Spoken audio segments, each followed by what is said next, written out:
Bible मुकद्दस में हम सराफीम के हवाले से पढ़ते हैं और यसाया 6 बाब में अगर हम देखें पहली आयत से 7वीं आयत तक, तो यहाँ पे लिखा है दूसरी आयत में, और उसके आसपास सराफीम खड़े थे जिनमें से हर एक के 6 बाजू थे, हर एक 2 से अपना मुंह ढांपे था और 2 से पाँव और 2 से उड़ता था।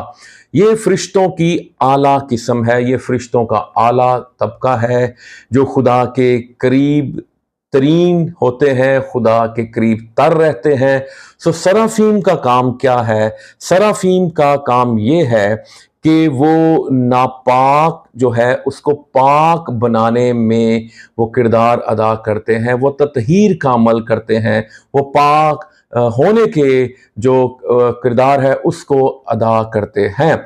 सो जो सराफीम हैं ये जो फरिश्तों की आला किस्म है और ये नाराए तसलीस अलापते हैं और ये कहते हैं कुदूस कुदूस कुदूस। ये खुदा की कुदूसियत को बयान करते हैं और 2 से ये अपना मुंह ढांपते हैं और 2 से अपने पाँव ढांपते हैं और 2 से ये उड़ते हैं और ये खुदा की हुजूरी में अपने पाँव तक नहीं लगा सकते।